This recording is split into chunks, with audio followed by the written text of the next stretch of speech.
Titanic जहाज को समुद्र से बाहर क्यों नहीं निकाला गया? आइए जानते हैं। टाइटैनिक जहाज के डूबने के 73 साल बाद खोजकर्ताओं की टीम टाइटैनिक जहाज को आखिर में खोज पाए। 1 सितंबर 1985 को डॉक्टर रॉबर्ट बैलार्ड ने ये कारनामा करके दिखाया। टाइटैनिक जहाज समुद्री तल से 13,000 फीट की गहराई में था। टाइटैनिक जहाज में मौजूद 1912 की कीमती वस्तुएं जैसे कि सोने चांदी के हीरे जेवरात, पुरानी शराब की बोतलें और बेशकीमती वस्तुएं सभी को जहाज से निकाल लिया गया। अब बात आती है टाइटैनिक जहाज को 13,000 फीट की गहराई से निकालने की, तो टाइटैनिक जहाज की दशा 73 साल समुद्र के अंदर रहने की वजह से बहुत खराब हो गई थी। जहाज को जीवाणु ने पूरा खोखला कर दिया था। ऐसे में किसी लोहे की चेन के माध्यम से इसे ऊपरी सतह पर खींचने से टाइटैनिक जहाज पानी के दबाव के कारण पूरी तरह से टूटकर बिखर जाएगा, इसलिए ये रास्ता सही नहीं था। इसके बाद एक से बढ़कर एक समुद्री वैज्ञानिकों ने अपना दिमाग दौड़ाया और टाइटैनिक जहाज को 13,000 फीट की गहराई से बिना किसी क्षति के कैसे निकाले इसके बारे में विचार विमर्श करने लगे। सबसे पहला तरीका वैज्ञानिकों के दिमाग में पनडुब्बी और चुंबक की मदद से टाइटैनिक जहाज को ऊपरी सतह तक खींचने का आया, मगर यह जितना सुनने में आसान था उससे कहीं ज़्यादा इसे उपयोग में लाना मुश्किल था, क्योंकि टाइटैनिक जहाज का कुल वज़न 1.43 लाख टन था और 13,000 फीट की गहराई में भी था, जिसकी वजह से इसका कुल वज़न 2 गुना बढ़ चुका था। इतनी गहराई में सिर्फ 1 स्क्वायर सेंटीमीटर को निकालने में ही 392 न्यूटन का बल चाहिए था। उस वक्त के दौर में इतने शक्तिशाली ना तो पनडुब्बी हुआ करते थे और ना ही इतनी शक्तिशाली चुंबकें हुआ करती थी, इसलिए उस वक्त के दौर में इस मिशन को कुछ समय के लिए स्थगित कर दिया गया।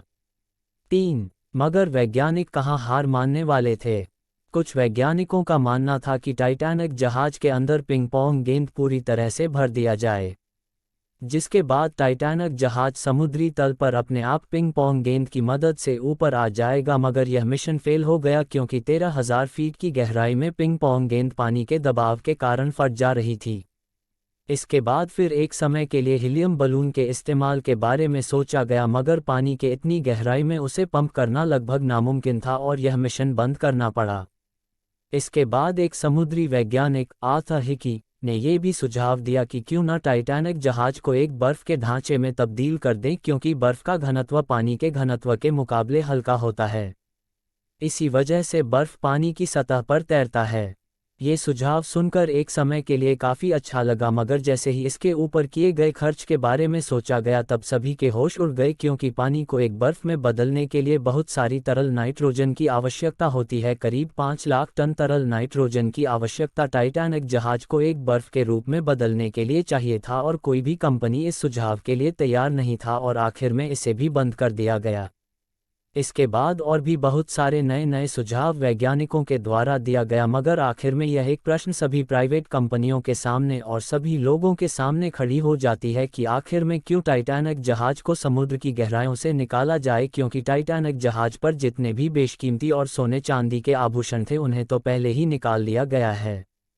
अब सिर्फ टाइटैनिक जहाज का मलबा ही समुद्र की गहराई में पड़ा हुआ है, वह भी बहुत ही बुरी स्थिति में है। अगर कोई प्राइवेट कंपनी टाइटैनिक जहाज को निकालने के बाद किसी म्यूजियम में रखती है तो टाइटैनिक जहाज के निकालने पर किए गए खर्च को वापस हासिल करने में 100 सालों से भी ज़्यादा का समय लग जाएगा। इसी वजह से कोई भी प्राइवेट कंपनी इतना बड़ा जोखिम लेना नहीं चाहती है, इसलिए आज भी टाइटैनिक जहाज पानी की गहराइयों में पड़ा हुआ है। शायद भविष्य में भी इसी तरह से पानी में ही रहेगा जब तक कि जीवाणु इसे पूरी तरह से खत्म ना कर दे। अगर आपको यह वीडियो पसंद आया हो तो इसे लाइक करें और चैनल को सब्सक्राइब करें। मिलते हैं किसी और वीडियो में एक नई कहानी के साथ।